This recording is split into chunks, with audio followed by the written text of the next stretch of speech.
সুপ্রভাত। আমরা আজকে বেরিয়েছি পুরীর সাইট সিইং করার জন্য। আজকে ট্যুরটা হচ্ছে সারাদিনের। আমরা যে ট্যুর এজেন্সির সাথে যাচ্ছি তার নাম হচ্ছে সম্পর্ক ট্যুর অ্যান্ড ট্রাভেলস। এই যে সম্পর্ক ট্যুর অ্যান্ড ট্রাভেলস, ফোন নাম্বারটা আপনাদের ডিটেলস দিয়ে দেবো। আর বিষয় হচ্ছে এটা শুধু সম্পর্ক ট্যুর অ্যান্ড ট্রাভেলস দেখলে হবে না, এরকম অনেক ট্যুর অ্যান্ড ট্রাভেলস আছে যারা বিভিন্ন জায়গায় বসে আছে। তারা আপনাদের সারাদিনের নন্দনকানন, তারপরে ভুবনেশ্বরে যে লিঙ্গরাজ মন্দির, ধবলগিরি, তারপরে উদয়গিরি, খণ্ডগিরি ইত্যাদি এইগুলো সব দেখিয়ে নিয়ে আসবে। কোনোরকম সূর্য মন্দির, চন্দ্রভাগা। তো এইগুলোর জন্য একটা নির্দিষ্ট টাকা নেয়, বাসে করে নিয়ে যায়। আর এমনি গাড়িও বুক করতে পারেন আপনারা স্পেশাল। তো বাসে করে যেটা নিয়ে যায় সেটা হচ্ছে 320 টাকা ওদের টিকিট লেখা রয়েছে। আমাদের 280 টাকা করে নিল, বললে অফার আছে। যাই হোক, আমরা 6 জন আছি, 280 টাকা করে দিয়ে যাচ্ছি সারাদিনের ট্যুর। আর এটার মধ্যে বলে দিই, সমস্ত জায়গায় এন্ট্রি ফিগুলো কিন্তু এক্সক্লুড আছে, একটাও এন্ট্রি ফি কিন্তু ধরা নেই। বুঝতে পারছেন, প্রায় 250-300 কিলোমিটার জার্নি হবে সারাদিনে, এটা আপনার 280 টাকা নিয়ে যাচ্ছে, তার মানে ওগুলো থাকবে না স্বাভাবিক। আপাতত যাওয়া যাক। এখন আমরা এখান থেকে যেখানে বাস সেখান থেকে যাবো এই গাড়িগুলোতে করে। এই যে এই গাড়িগুলো 20 টাকা করে ভাড়া নেবে। এই গাড়িগুলো বাসের কাছে পৌঁছে দেবে। তো তারপরে আমরা বাসে উঠে বাকিটা দেখাচ্ছি।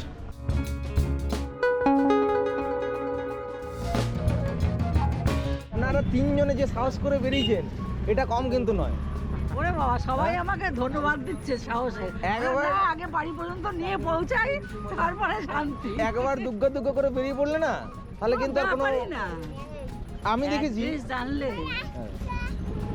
আর আমি দেখেছি আমি তো ঘুরতে যাই, তখন দেখেছি প্রচুর এরকম বয়স্ক লোকেরা আসে, বেরিয়ে যায়, তারপর ট্রেনে পরিচয় হয়ে যায়, সব একসাথে একটা হোটেল খুঁজলো, একসাথে থাকলো। এইটা কিন্তু হয়ে যায়। আসার সময় ট্রেনে হলো না, সবার সঙ্গে আলাপ হয়ে যায়, আলাপ হয়ে যায় একসঙ্গে, বেশ সময়টাও কেটে যায়। একদম। আমরা এবারে বাসে উঠবো। আমাদের বাসটা হচ্ছে এই বাসটা নন এসি বাস করছি, যেহেতু শীতকাল দিক করে এসেছি। বাসটার নাম হচ্ছে শ্রী জগন্নাথ। এবারে উঠে যাই, দেখি আমাদের কোন সিটটা আছে।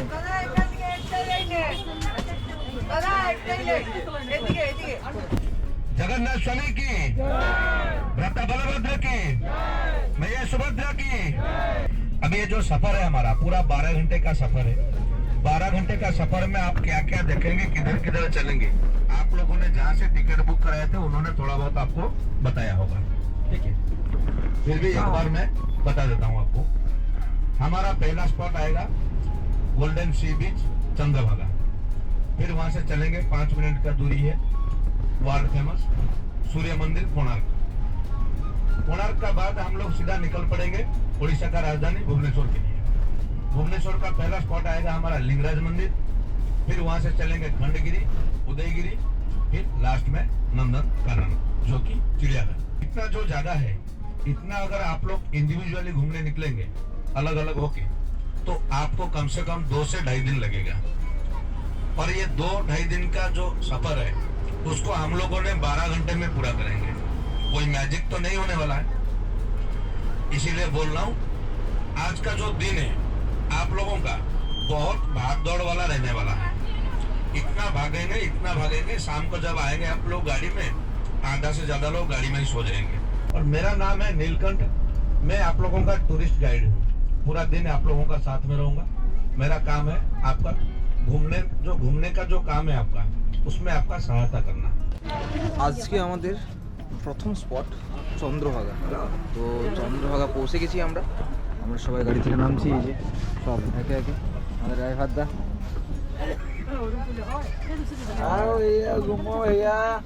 চলো।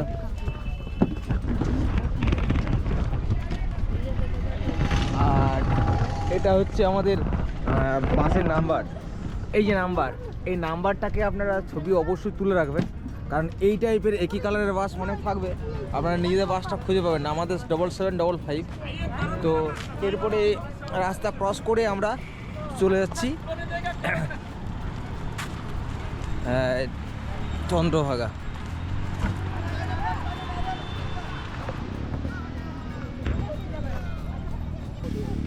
সমুদ্রের বিচ। আর আমরা ডান দিকে ওইখানে দেখে এলাম মোহনা, মানে মোহনাটা দেখার জন্য দাঁড়ায়নি, আমরা পাশে আস্তে আস্তে দেখতে হলো।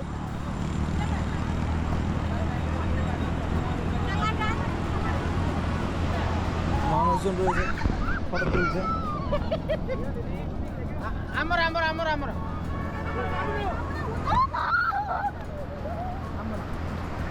চন্দ্রভাগা এলে এই ডাবটা খেতে ভুলবেন না। ডাবে এতটা করে শ্বাস, মানে নারকেল, আর জলটাও সেরকম।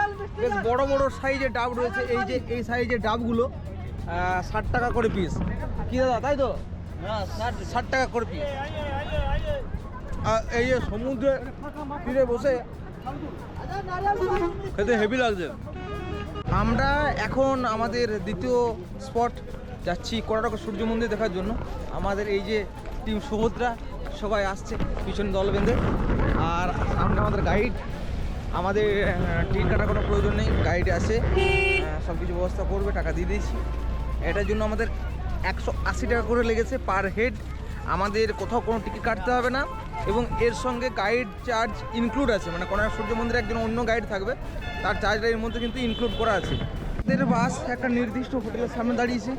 তো এখন আমরা আমাদের এখানকার গাইডেরকে ফলো করে করে এই যে ভিড় ঠেলে যাচ্ছি। ভিড় চরম রয়েছে, মানুষের ঠেলাঠেলি করে বেরোতে হচ্ছে, আর নামা যাবে না। ये सूर्य का कितना नंबर चक्र है ना? 6 नंबर चक्र है। ये 7 नंबर चक्र है, वो 8, ये 9, ये बाजू 12, वो बाजू 12, 12 शुक्ल पक्ष, 12 कृष्ण पक्ष, 7 घोड़ा। मनुष्य का जीवन 3 पीढ़ी, बच्चों के लिए नीचे हाथी घोड़ा, युवा पीढ़ी के लिए सब कामना का मूर्ति, बूढ़ा बूढ़ी के लिए भगवान का मूर्ति। द स्टेज ऑफ लाइफ, पापा मम्मी भाई बहन बाप बेटा बेटी सब देखना है, कोई किसी को मुंह खोल के बोलने का नहीं है। समझदार आदमी की शरह काफी है। जैसे समय कैसे मालूम होता हो, देखो ये पूरब दिशा है। और आ गया हो, आ गया। धूप इन पे जाएगा तो छाई, सुबह का 6। ए भैया इधर आओ, कहना ये बेटा हो गया ना ऊपर ऊंचाई, थोड़ा इधर आओ। नहीं नहीं इधर माँ लोग आ गया हो। अरे 40 आदमी इधर, 20 आदमी इधर, 20 आदमी रहे। तो ये धूप बोलता है कि भगवान का घंटा में 9:30 हुआ है, आपका घंटा में क्या हुआ देखो कितना हुआ? 9:10। हाँ 10-15 मिनट। ये 6 है, ये सुबह का 9 है, ये जो छोटा स्पोक है ना आधा घंटा है, तो 9:30 है। सूर्य इधर जाएगा तो फिर इधर आ जाएगा, 12 हो जाएगा। सूर्य इधर जाएगा तो वो 3 होगा। सूर्य पूरा डूबेगा तो शाम का 6 के ऊपर में धूप आता है एग्जैक्टली। अभी जैसे है शाम को डूबने के बाद तो छाई आती है। ये एंटी क्लॉक है, हमारा क्लॉक है, इसी को सूर्य घड़ी बोलते हैं। कोई भी चक्र हो, खाली ये चक्र सूर्य घड़ी। बहुत सारे नारी लोगों का चित्र है।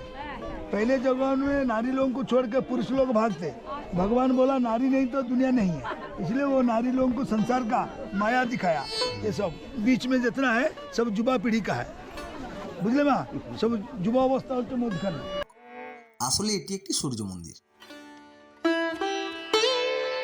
মন্দির গড়ে ওঠার পিছনে দুটি মত আছে।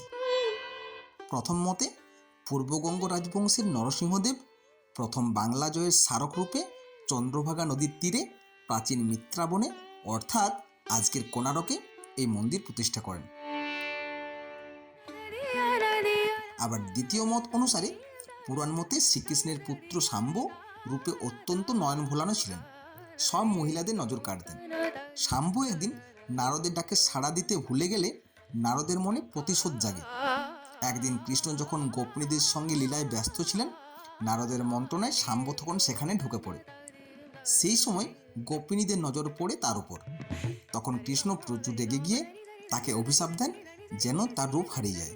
তখন মনের দুঃখে কাঁদতে কাঁদতে শাম্ব কোনারকের সমুদ্রের তীরে এসে সূর্যদেবকে কঠোর তপস্যায় মুগ্ধ করে নিজের হারানো রূপ ফিরে পেয়ে সমুদ্র তীরে এই মন্দির প্রতিষ্ঠা করেন। এই মন্দিরে বর্তমানে কোনো পূজা হয় না, জুতো পরেই প্রবেশ করতে পারবেন। মন্দিরের একদম নিচের দিকে বাল্যাবস্থার কারুকার্যের ছবি আছে, মাঝের পর্যায়ে যৌবনের কিছু কারুকার্য, আর উপরে বৃদ্ধাবস্থার ভগবানকে স্মরণের কিছু মূর্তি আছে, যা আমাদের পূর্ণাঙ্গ জীবনকে ফুটিয়ে তুলেছে।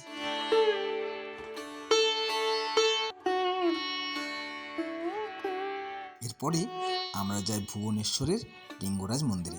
এখানেও পুরীর মতো প্রতিদিন ধ্বজা পাল্টানো হয়। মন্দিরটি 11শো শতকের শেষের দিকে নির্মিত হয়েছিল। সকাল 6:30 থেকে রাত 9টা পর্যন্ত খোলা থাকে। প্রবেশ মূল্য 10 টাকা। কথিত আছে একটা সময় ভুবনেশ্বরে 99,999টি মন্দির ছিল, কিন্তু ভারতীয় পুরাতত্ত্ব বিভাগের হিসাবে এখন 720খানা মন্দির আছে। সবগুলোই দেবাদিদেব মহাদেবের মন্দির। মহাদেবের নাম অনুযায়ী শহরের নাম ভুবনেশ্বর। মাস 6 আগে যখন আমরা উদয়গিরি ঘুরে গেছি, তখন এই পাহাড়টার অনেকটা অংশ বাদ পড়ে গেছে। মানে আমরা জানতামই না যে এই সাইডটা আছে। ডান সাইডে যদি আপনারা আসেন, এই সাইডগুলো দেখতে পাবেন। এই যে গুহাগুলো দেখুন, কি অন্ধকার। এই যে ভিতরে সাপটা থাকতে পারে, এই ছোটো মতো একটা গর্ত দিয়ে দেখা যাচ্ছে। তো এইগুলো কিন্তু আমাদের দেখা হয়নি। তার কারণ হচ্ছে আমরা জানি না যে এই যেগুলো আছে। আমি বলবো আপনারা এলে কিন্তু ওই বাসের ইয়েতে পড়বেন না, তাহলে কিন্তু আপনার কিচ্ছু ঘোরা হবে না। এই যে দেখুন এত সুন্দর গুহাগুলো রয়েছে, এগুলো কিন্তু আমাদের দেখা হয়নি। আরও সুন্দর সুন্দর জায়গা রয়েছে, এই দেখুন।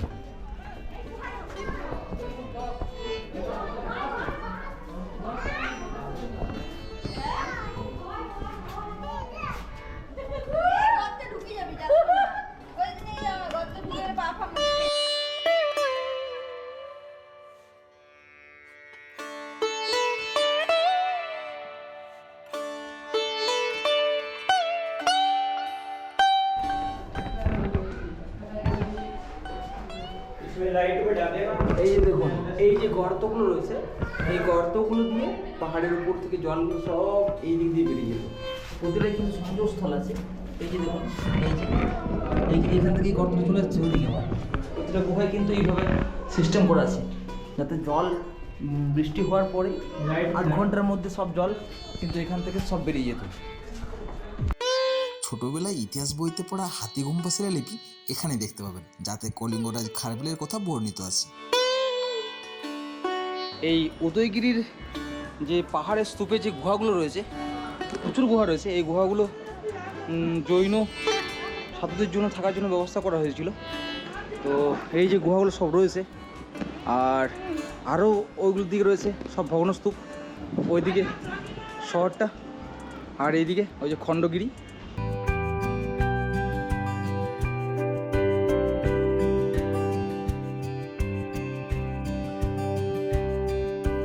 সবার শেষে আমরা গিয়েছিলাম নন্দনকানন জুলজিক্যাল পার্কে। এ সংক্রান্ত আমার একটা ডিটেলস ভিডিও আছে, আই বাটনে ক্লিক করে দেখে নেবেন।